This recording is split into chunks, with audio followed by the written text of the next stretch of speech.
Hello. This is Letters to Ewan 63 Systems and Responsibility. This is the first time I'm reading this since I wrote it. Let's see what I said. Dear Ewan, I wasn't really attracted to anyone during Manchester Pride. I got a lot of good, nourishing love from my B&B host, and in the still of the night, my turn on with him was strong. There's some other attraction besides sexual that I'm talking about.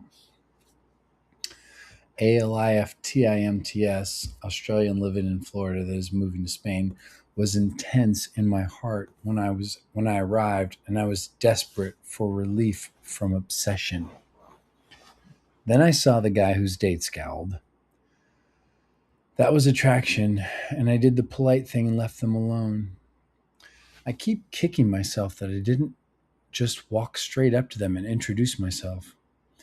Imagining being that scowler, I just couldn't. My heart hurts imagining being on a date and having a different guy hit on my guy.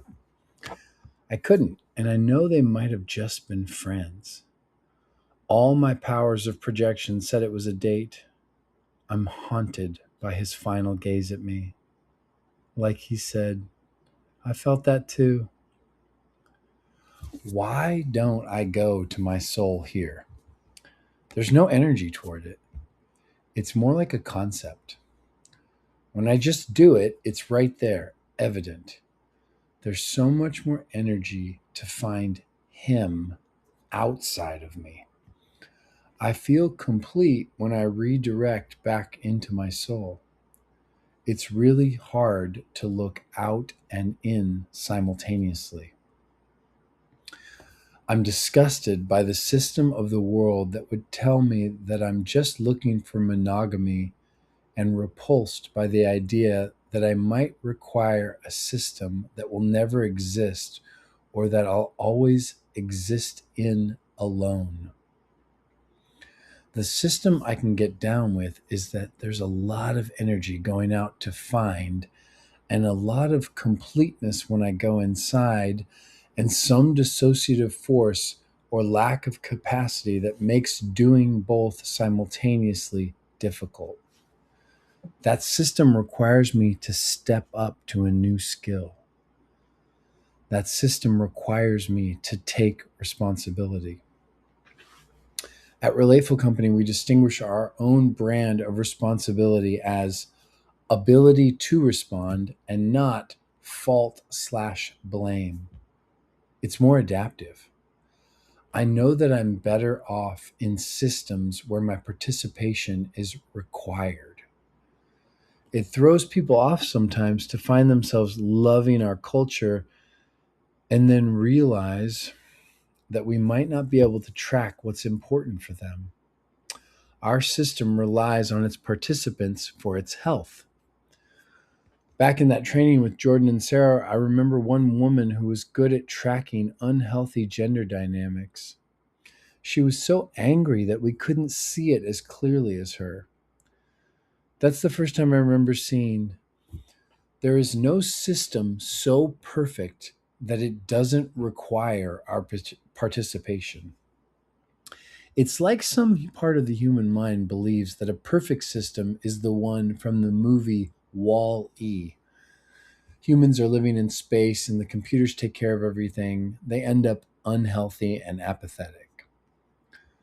That woman's complaint had validity, but she didn't realize that she might have to be the leader of the change that she could sense was needed. It can look like, well, if it's your problem, then you fix it. It's not that. It's more like, if you can sense a problem that we all can't sense, then you might need to teach it to us.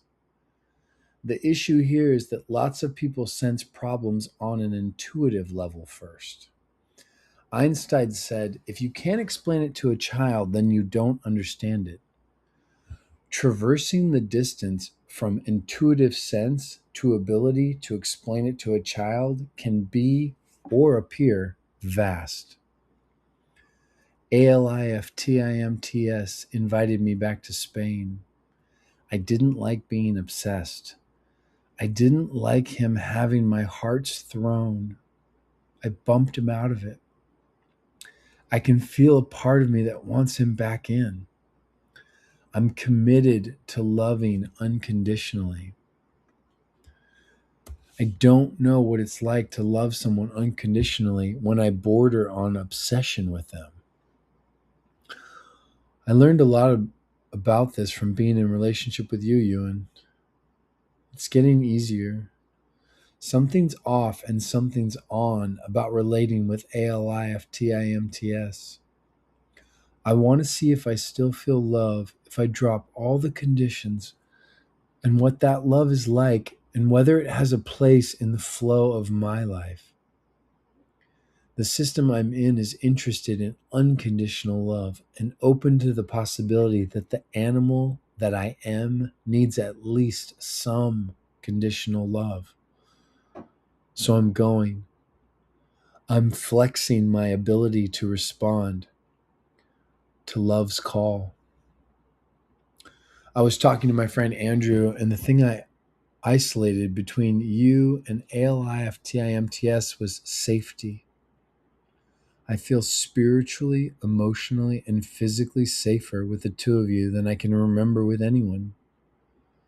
I think that's the other reason I wasn't attracted to anyone in Manchester besides that one guy.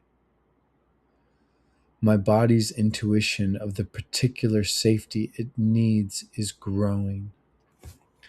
Just landed in Brussels on a layover. Loving you unconditionally, Mike.